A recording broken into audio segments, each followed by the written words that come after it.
इतना प्रेशर था कि मैंने आज सुबह की नमाज के बाद एक दफा मैंने खुदकुशी करने की कोशिश की है। फिर मैंने सोचा कि मैंने क्यों ना ये सारी चीजें अवाम के पास रखूं, मैं खुद क्यों हराम की मौत मरूं। मैं इस क्रम में से गुजर रहा हूं। मेरी तमाम ब्यूरोक्रेसी से गुजारिश है कि अपने इन सियासी लोगों के लिए जो मुख्तलिफ शेरवानियां सवा के मिनिस्टर बनने को फिर रहे हैं, इनके लिए कोई गलत काम न करें। 13 MNA की सीटें जो हारी हुई लोगों को हमने जितवाया है, लोगों की 70-70 हजार की लीड को हमने उनकी शिकस्त में बदला है। अस्सलाम वालेकुम, this is Moid Pirzada in Washington. यहाँ अमेरिका में सुबह के 6 बजने वाले हैं, पाकिस्तान में दोपहर के शाम के 4 बजने वाले हैं। और मैं अल्लाह अल्लाह करके मैं अब सोने की तैयारी कर रहा था अपना पिछला वीलॉग करके कि एन ऊपर से 2 धमाके होते हैं। पहले खबर आती है कि कमिश्नर रावलपिंडी जनाब लियाकत चट्टा साहब ने एक प्रेस कॉन्फ्रेंस करके रिज़ाइन कर दिया, इस्तीफ़ा मुँह पे मारा हुकूमत वक़्त के। और ये कहा, उन्होंने तमाम ज़िम्मेदारी कबूल की कि रावलपिंडी डिवीज़न के अंदर जो 13 सीटों की धांधली हुई है, जहाँ 70-70 हज़ार वोट से जीतने वालों को हरा दिया गया है और उन्हें इन्फ्लुएंस करना पड़ा रिटर्निंग ऑफिसर्स को, डिस्ट्रिक्ट रिटर्निंग ऑफिसर्स को, उस तमाम जुर्म की वो जिम्मेदारी लेते हैं। उन्हें सजाए मौत दे देनी चाहिए। कचहरी चौक के ऊपर पुलिस को मैं अपने आप को गिरफ्तारी के लिए अपने आप को पुलिस के सामने मैं हवाले करता हूँ। साथ ही उन्होंने ये चुभती हुई बात भी की कि इसमें चीफ इलेक्शन कमिश्नर जनाब राजा सिकंदर सुल्तान साहब और चीफ जस्टिस ऑफ पाकिस्तान जनाब काजी फायज ईसा साहब जो हैं, उन्हें भी मेरे साथ ही फांसी देनी चाहिए, क्योंकि वो मेरी ही तरह मुजरिम है। उन्होंने ये कहा कि उन्होंने गुज़िश्ता कई दिन इंतहाई करब में गुजारे हैं, क्योंकि उनके मातहत ये गंदा काम करने से मसलसल इनकारी थे। उन्होंने आज सुबह तो ये भी सोचा कि मैं खुदकशी कर लूँ। फिर उसके बाद उन्होंने सोचा कि मैं हराम की मौत क्यों मरूँ, मैं क्यों ना अपना केस जो है अवाम के सामने रखूँ और अवाम को बता के अपने आप को पुलिस के हवाले कर दूँ गिरफ्तारी के लिए, और मैं तो सज़ाए मौत कबूल करने के लिए तैयार हूँ। ये बॉम्बशेल जो है, ये पाकिस्तान की तारीख में बहुत ही अजीब अनोखा बॉम्बशेल है, क्योंकि पाकिस्तान में ये पहली ही दफ़ा हुआ है कि इतना senior officer district management group का जो है, उसका ज़मीर अचानक इस तरह से दफ्तन जाग जाए। और फिर जिस तरह से आप एक्सपेक्ट कर सकते हैं कि जहां सैकड़ों हज़ारों लोगों ने, इस नाचीज़ ने भी उनकी तारीफ में एक ट्वीट किया है बहुत लंबा, बाकी तमाम डीएमजी ऑफिसर्स को तलकीन की है कि आपको भी शर्म करनी चाहिए, आपके भी ज़मीर को जागना चाहिए। लेकिन जहां मेरी तरह सैकड़ों हज़ारों लोग जो हैं, उन्होंने कमिश्नर लियाकत चट्टा साहब की बहादुरी को सराहा है, वहाँ उनके ऊपर दर्जनों हमले और अटैक शुरू हो चुके हैं। मेरा ख़्याल है सबसे पहला अटैक उनके ऊपर जनाब गरीदा फ़ारूकी साहिबा ने खोला, जिन्होंने ये कहा कि कमिश्नर सुपरसीड हो चुके थे, वो रिटायर होने वाले थे, उनके फ़लाँ किस्म के ताल्लुकात थे। उनका ट्वीट मैं आपको यहाँ स्क्रीन के ऊपर दिखा सकता हूँ। उसके अलावा पीएमएलएन से राब्ता रखने वाले जो रिलेटेड लोग हैं, उनमें से तमाम लोगों ने अपनी बंदूकों और तोपों के रुख जो हैं, वो लियाकत चट्टा की तरफ खोल दिए हैं। कोई कह रहा है कि लियाकत चट्टा इंतहाई करप्ट थे, कोई कह रहा है रियल एस्टेट माफिया को डील करते थे, कोई कह रहा है तहरीक इंसाफ के किसी पोटेंशियल एमएनए के साथ उनका ताल्लुक था, कोई कह रहा है कि एक्स डीजीआई जनाब फैज़ हमीद साहब के साथ उनका ताल्लुक था, कोई कुछ कह रहा है, कोई कुछ कह रहा है। लेकिन ये बहरहाल एक बहुत बड़ा बॉम्ब शेल है।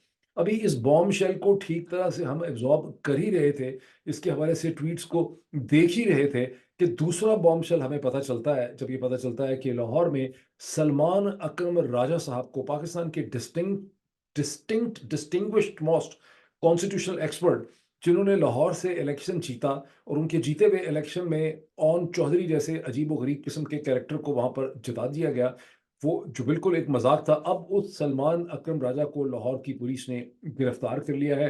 वो फुटेज आप देख सकते हैं। मैं कोशिश करता हूँ कि दरमियान में एक स्प्लिट डाल के वो वीडियो और वो शॉट जहां सलमान अकरम राजा गिरफ्तार होने से पहले की स्टेटमेंट दे रहे हैं, वो स्टेटमेंट्स भी मैं आपको सुना दूं।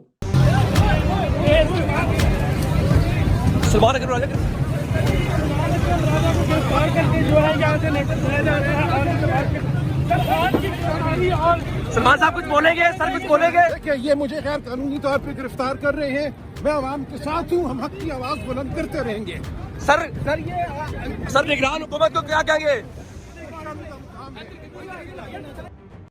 इसी वीडियो में, इसी वीलॉग में मेरी कोशिश है कि मैं लियाकत चट्टा साहब का जो पूरा ऑफिस के अंदर उनका बयान था, जो बहुत ही ड्रामेटिक है। मुझे तो वो एक फ़िल्म याद आ गई, एक हॉरर मूवी थी, ओमन 1, ओमन 2, ओमन 3, जिसमें ओमन 2 में एक एम्बेसडर होता है, वो प्रेस कॉन्फ्रेंस करता है, उसने ऊपर एक सुसाइडल गन लगाई होती है दरवाजे के साथ।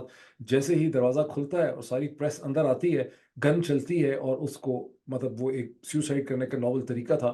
बड़ी बहुत कम लोगों ने वैसे देखी होगी, आप में याद नहीं होगी, आप लोगों में से इतने जवान हैं आप लोग। ओमन सीरीज की ये मूवी है। तो जो प्रेस कॉन्फ्रेंस की लियाकत चड्ढा साहब ने, बहुत ही अजीब-ओ-गरीब किस्म की वो प्रेस कॉन्फ्रेंस थी, जिसमें कभी पाकिस्तान की तारीख में मेरे ख़्याल ऐसा नहीं हुआ। यकीनन बॉलीवुड की फ़िल्मों में इस किस्म की प्रेस कॉन्फ्रेंस हुई होगी, शायद कोई लॉलीवुड को भी कभी ऐसी प्रेस कॉन्फ्रेंस करने का ख़्याल आया हो, शायद पीटीवी ने कोई ऐसा क्लासिकल ड्रामा जो है वो प्रोड्यूस किया हो। लेकिन बहरहाल ये बहुत ही इंटरेस्टिंग प्रेस कॉन्फ्रेंस थी। जिस प्रेस कॉन्फ्रेंस का सारा जो वीडियो है 6, 7, 8 मिनट की, वो मैं इस वीलॉग में टुवर्ड्स द एंड रख दूँगा, उसे आप सारा यहाँ पे देख सकते हैं, उसे सेव कर सकते हैं, डाउनलोड कर लें, जो भी करना है। पहले प्रेस कॉन्फ्रेंस को शुरू करते हैं ये कहते हुए कि हमें क्रिकेट के हवाले से बात करनी थी। लेकिन इससे पहले कि मैं क्रिकेट की तरफ चलूँ, बहुत ही इत्मीनान से, और मेरा नहीं ख्याल कि उनके राइट लेफ्ट पे जो 2 लोग बैठे थे, दोनों क्रिकेट की बात करने के हवाले से आए हुए थे। उन्हें बिल्कुल अंदाज़ा नहीं था कि उनके दरमियान में बैठे हुए डिवीज़न के हेड कमिश्नर रावलपिंडी लियाकत चड्ढा क्या कहने वाले हैं। और लियाकत चड्ढा अचानक ये कहना शुरू कर देते हैं कि मैं एतराफ़ करना चाहता हूँ कि जो इलेक्शन में धांधली हुई है, उसके मेरे ज़मीर के ऊपर बहुत ज़्यादा प्रेशर है। गुज़िश्ता कई दिनों से जो कुछ हम कर रहे हैं, मेरे मातहत कर रहे हैं, रिटर्निंग ऑफिसर्स कर रहे हैं, डीआरओज़ कर रहे हैं, ये सब कुछ जो है इसका मेरे ज़मीर पे बहुत प्रेशर है, और मैंने तो सोचा कि मैं खुदकुशी कर लूँ, लेकिन मैं अपना केस रखता हूँ। उसके बाद तो फिर वहाँ पे पड़ जाती है, तमाम अखबारी रिपोर्टर्स, नुमाइंदे उनके ऊपर तनाब, कभी राइट से, लेफ्ट से ताबड़तोड़ हमले शुरू कर देते हैं कि कमिश्नर साहब आपका ज़मीर कैसे जागा, आपको किसने कहा, आप पे फ़ौज का प्रेशर था, आप पे चीफ इलेक्शन कमिश्नर का प्रेशर था। लेकिन कमिश्नर साहब का ज़मीर कितना ही क्यों नहीं जागा, कितने ही वो स्ट्रेस में क्यों नहीं थे, इतना उनको ज़रूर याद था कि फ़ौज का यहाँ पे नाम नहीं लेना। सारा पाकिस्तान जानता है कि जो कुछ हो रहा है, वो फ़ौज ही करा रही है, जो कुछ हो रहा है वो मिलिट्री एस्टेब्लिशमेंट करवा रही है, और चीफ इलेक्शन कमिश्नर भी जो कर रहा है, और जो चीफ जस्टिस भी कर रहा है, वो भी एस्टेब्लिशमेंट के इशारों के ऊपर ही नाच रहे हैं। ये कुछ जो है, शायद काज़ी साहब तो नवाज़ शरीफ साहब के साथ भी उनकी एक निस्बत और ताल्लुक़ रहा है। लेकिन बहरहाल कमिश्नर साहब को इतनी सेंस और सेंसिबिलिटी थी कि उन्होंने इस मौके पे भी जनरल आसिम मुनीर साहब का, या किसी जनरल साहब का, या डीजीआई का, या पाकिस्तान की मिलिट्री एस्टेब्लिशमेंट का उन्होंने नाम नहीं लिया। अब ये चीज़ क्या है? इसकी एक्चुअल रियलिटी क्या है? क्या वाक़ई कमिश्नर रावलपिंडी का अचानक दफ़्तन जो है पिछले 24 घंटे में ज़मीर जाग गया? क्या वाक़ई उनके ऊपर इतना प्रेशर था? ये यहाँ पर कोई खेल है? खेल की डायसेक्शन अभी हमें, सारी सिचुएशन तो हमारे सामने नहीं है। अगले 48 से 72 घंटों के अंदर हमें पता चलेगा कि पाकिस्तान के अंदर क्या हो रहा है। क्या कोई ताकतवर हल्का कोई नई गेम खेलने की कोशिश कर रहा है? क्या कोई नई खिचड़ी पकाई जा रही है? क्या कोई नया नैरेटिव शेप करने की कोशिश की जा रही है? बिकॉज़ दोनों ही चीज़ों का लिटरली 2-3 घंटे में, 2 घंटे के अंदर ऊपर-नीचे होना, यानी रावलपिंडी में कमिश्नर का इस तरह से एक बॉम्बशेल के तौर पे रिज़ाइन कर देना, और दूसरी तरफ से पाकिस्तान के डिस्टिंग्विश्ड मोस्ट कॉन्स्टिट्यूशनल एक्सपर्ट, जिसकी हुकूमतों को ज़रूरत, जिसकी एस्टेब्लिशमेंट को ज़रूरत, जिसकी फ़ॉरेन ऑफिस को ज़रूरत, इस किस्म के कॉन्स्टिट्यूशनल एक्सपर्ट को इस तरह से पुलिस जब गिरफ्तार कर लेती है, तो दोनों चीज़ों को इकट्ठा करके जब आप देखते हैं, तो आपके ज़हन में टिंग करके सवाल पैदा होता है कि शायद यहाँ पे कुछ करने की कोशिश की जा रही है। शायद आवाम को बेवकूफ़ बनाने की कोशिश की जा रही है। शायद कोई नया बयानिया बनाने की कोशिश की जा रही है। शायद हालात का रुख किसी और तरफ मोड़ने की कोशिश जो है, यहाँ पे की जा रही है। लेकिन इसकी हकीकत अगले हमें 48-72 घंटे में पता चलेगी कि ये सब कुछ जो हो रहा है, ये ऑर्गेनिक है या इनऑर्गेनिक है, ये किसी चीज़ को धक्का देके एक डायरेक्शन में ले जाने की कोशिश की जा रही है। बाज़ लोगों ने ये भी कहा कि कमिश्नर का तो इलेक्शन के प्रोसेस के साथ कोई ताल्लुक ही नहीं था, कमिश्नर इलेक्शन करवाता ही नहीं है, इलेक्शन की क्यों ये ज़िम्मेदारी ले रहा है, ये तो साज़िश है, किसी के कहने पे कर रहा है। ये बात हकीकत पे मबनी नहीं है। कमिश्नर डिवीज़न का एडमिनिस्ट्रेटिव इंचार्ज है, और यूँ डिप्टी कमिश्नर्स जो हैं वो उसे रिपोर्ट करते हैं। ये तो सही है कि सारी चीज़ों को दरहकीकत एस्टेब्लिशमेंट और उसके कारिंदे ही कंट्रोल करते हैं। लेकिन एडमिनिस्ट्रेटिवली स्पीकिंग, जिसको हायरार्की कहते हैं, कि जिसको रिपोर्टिंग लाइन कहते हैं, उसमें deputy commissioner, assistant commissioners deputy commissioner को रिपोर्ट करते हैं, डिप्टी कमिश्नर्स कमिश्नर को रिपोर्ट करते हैं, कमिश्नर चीफ सेक्रेटरी को रिपोर्ट करता है, और यूँ एक चेन ऑफ कमांड है। उस चेन ऑफ कमांड में जो कुछ हुआ है इलेक्शन के हवाले से, उसमें कमिश्नर का रोल ज़ाहिर है बहुत कलीदी है, बहुत इम्पोर्टेंट है। ऐसा नहीं है कि कमिश्नर जो है वो इस सीक्वेंस के अंदर इन्वॉल्व नहीं है। जो चीज़ कमिश्नर साहब नहीं कह रहे, वो ऑफ कोर्स ये है कि ज़ाहिर है मिलिट्री एस्टेब्लिशमेंट तमाम लोगों को प्रेशराइज़ कर रही है। वो उसमें हॉरिजॉन्टल प्रेशर्स भी हैं, उसके अंदर वर्टिकल प्रेशर्स भी हैं, और कमिश्नर साहब पे भी प्रेशर्स हैं, और बाकी तमाम लोगों पे प्रेशर है। ये एक बड़ी डेवलपमेंट है। इसकी हकीकत जो है वो खुलेगी, जैसा कि मैंने इसकी तरफ इशारा दिया। इस स्टेज पे हम कुछ ज़्यादा कह नहीं सकते। बहुत से लोगों के जो ट्वीट्स हैं, मैं स्क्रीन के ऊपर आपको दिखा रहा हूँ। At the same time Salman Akram Raja की जो गिरफ्तारी है, वो भी बड़ी उसको वो 2 तरीक़ा से उसको देखा जा सकता, 2 उसके पहलू हैं। एक तो ये है कि ये सिस्टम इस वक़्त इतना हिजान का शिकार हो चुका है, ये सिस्टम इतना परेशान हो चुका है, ये सिस्टम इतना अंडर प्रेशर है कि उनको समझ नहीं आ रही है और वो हर तरह से आवाम का जो एक्सप्रेशन है उसे रोकना चाह रहे हैं। और चूँकि आज तहरीक इंसाफ ने आज के दिन में 2 बजे के करीब मेरा ख़्याल है उन्होंने पाकिस्तान भर से अपनी एक पीसफुल कैंपेन का आगाज़ करना था। इस्लामाबाद, रावलपिंडी से भी करना था, लाहौर से भी करना था, झेलम से भी करना था, सरगोदा से भी करना था, खुशाब से भी करना था, मियांवाली से भी करना था, नॉर्दर्न पंजाब पे उनका ज़ोर था। तो शायद उस प्रेशर में उन्होंने राइट लेफ्ट हर तरफ से उसे सप्रेस करने की कोशिश की है और उसी सिलसिले में सलमान अकरम राजा जब बाहर निकले हैं आवाम के साथ, तो उनको गिरफ्तार कर लिया गया है। ये दूसरी तरफ से ये है कि जानबूझ के एक हैजान पैदा किया जा रहा है और चीज़ों को एक डायरेक्शन में ले जाने की कोशिश की जा रही है। बहरहाल अब तक तो इतना ही है, ये सारी डेवलपमेंट्स है जिस पे आपने मेरा एक क्विक कमेंट देखा। जैसे कि मैंने आपको बताया कि ये बिल्कुल धमाका ऊपर से हुआ है और मैं भी आपको कमिश्नर साहब की फुटेज यहाँ पे आपके सामने छोड़ता हूँ और फिर अगले चंद घंटों में इंशाल्लाह आपसे दोबारा मुलाकात होती है। Thank you. मोहम्मद कमा सल्लल्लाहु अलैहि इब्राहिम इन्नका हमीदुम मजीद। अल्लाहुम्मा बारिक अला मुहम्मद व अला मुहम्मद कमा बारकता अला इब्राहिम इन्नका हमीदुम मजीद। मोहम्मद व अला मुहम्मद कमा सल्लल्लाहु अलैहि इब्राहिम इन्नका हमीदुम मजीद। अल्लाहुम्मा बारिक अला मुहम्मद व अला मुहम्मद कमा बारकता अला इब्राहिम इन्नका हमीदुम मजीद। मेरे अजीज़ दोस्तों, आज बेसिकली हम रावलपिंडी में जो PSL के मैचेस हो रहे हैं उनके ऊपर आज एक प्रेस कॉन्फ्रेंस कर रहे हैं। ये रावलपिंडी की आवाम के लिए एक बहुत स्पोर्ट्स के हवाले से एक खुशी की खबर है, लेकिन इससे भी पहले इससे भी एक अहम खबर मैं आपको देना चाहता हूँ। मुझे आलमोस्ट बतौर कमिश्नर रावलपिंडी इंटरिम गवर्नमेंट ने साफ शफाफ इलेक्शन करवाने के लिए तकरीबन 1.25 साल पहले लगाया था, लेकिन मैं इंतहाई अफसोस से कहता हूँ कि मैं वो इलेक्शन ठीक नहीं करवा सका और मैं अपने ओहदे से यहाँ इस्तीफ़ा दे रहा हूँ। मैंने जो इस इलेक्शन में गलत काम किया है, रावलपिंडी के 13 MNA की सीटें जो हारी हुई लोगों को हमने जितवाया है, लोगों की 70 हज़ार की लीड को हमने उनकी शिकस्त में बदला है और आज भी हमारे लोग बैठ के जेली मोहरें लगा रहे हैं। मैं माजरत चाहता हूँ अपने तमाम रिटर्निंग ऑफिसर से जो मेरे मातहत काम कर रहे थे, जो बेचारे रो रहे थे जब मैं उनको कह रहा था कि आप ये काम गलत काम करें और वो नहीं करना चाह रहे थे। मैंने इस मुल्क के या इस डिवीज़न के साथ जो गलत काम किया है, मुझे रावलपिंडी के कचहरी चौक में सजाए मौत दी जानी चाहिए और मेरे साथ चीफ इलेक्शन कमिश्नर और चीफ जस्टिस ऑफ पाकिस्तान को भी इसी चौक में सजाए मौत दी जानी चाहिए कि हमने इस मुल्क के साथ जितना बड़ा गलत काम किया है। मैं नहीं चाहता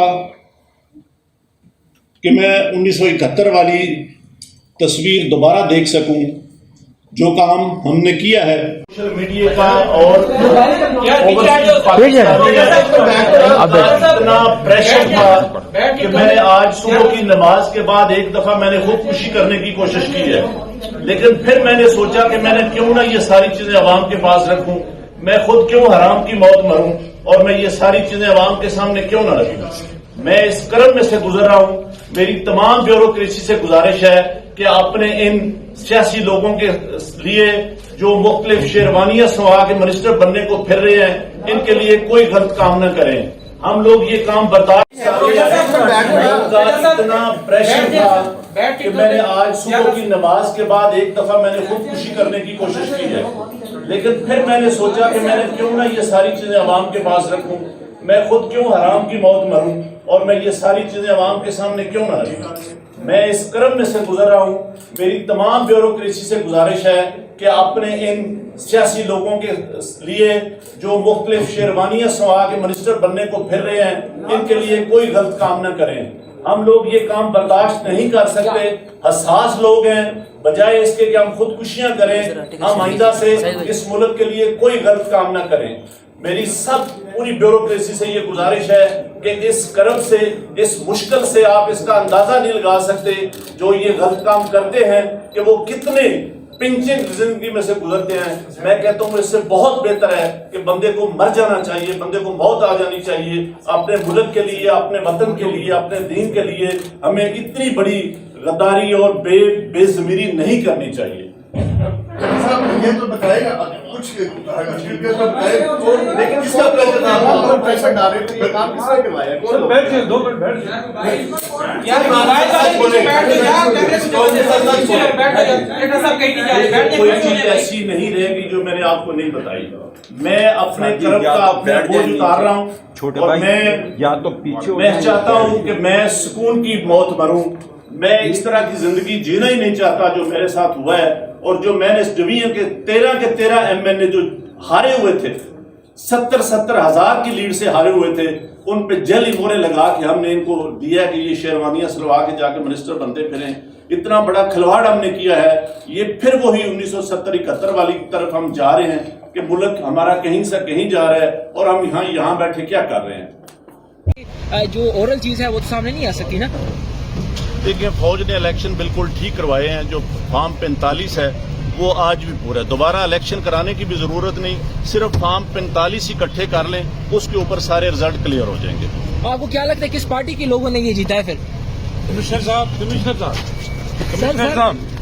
ये बताइएगा जो आरओ ने रिजल्ट्स रोके थे, क्या उसमें बेज़ाब्तियां हुई है? क्या कहेंगे आप? बिल्कुल बेज़ाब्तियां तो छोटा लफ्ज है। जो यहाँ पे हुआ है कि जो लोग आजाद उम्मीदवार 70-80 हजार की लीड से जीत रहे थे, हमने उनको हरवाया है और उनके ऊपर जाली मोहरें लगा के सबको हरवाया।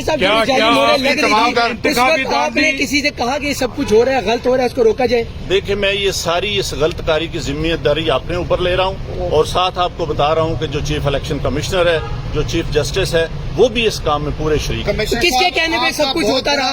ये इतना सब कुछ हुआ आखिर किसके कहने पे? आपके ऊपर कोई दबाव था? किसने ऐसा किया? मेरे ऊपर कोई दबाव नहीं है। मेरे बाप दादा भी अंग्रेजों के खिलाफ और सिखों के खिलाफ जंगें करते रहे हैं, लड़ते रहे हैं ये मुल्क बनाने के लिए। अब मैं इस मुल्क को तोड़ने का हिस्सा नहीं बन सकता। कमिश्नर साहब, आपने रावलपिंडी की बहुत बड़ी खिदमत की है। आपने बड़े बड़े मेगा प्रोजेक्ट पे 24 घंटे काम किया है। ये बताइएगा कि आपको कमिश्नर चीफ इलेक्शन कमीशन दबाव में ला रहा था कि ये करें सारे काम, लोग जीतो तो आपने हराया। आपको नींद कैसे आती रही? किस तरह आपका जमीर जाग गया? देखिए, मैंने रावलपिंडी के लिए 14-14, 16-16 घंटे काम किया है। मैंने यहाँ रिंग रोड बनाया है, 2-4 डैम बनाया है, होली फैमिली हॉस्पिटल बनाया है, जिमखाना बनाया है, मैंने लारी अड्डे बनाए हैं, मजदूरों के लिए सेंटर बनाए हैं, मंशियात के अड्डे सेंटर बनाए हैं। सब कुछ मैं अपने मुल्क की बेहतरी के लिए करता रहूं, लेकिन आखिर पे मैंने जो इस मुल्क के पेट में छुरा घोंपा है, मुझे वो सोने नहीं देता। कमिश्नर साहब, जो मैंने जुल्म किया है, मुझे उसकी सजा मिलनी चाहिए और बाकी भी इस जुल्म में जो लोग शामिल हैं उनको भी सजा। उनके नाम बताएंगे जो लोग आपके साथ यहाँ पर थे, सीनियर अफसरान जो भी थे।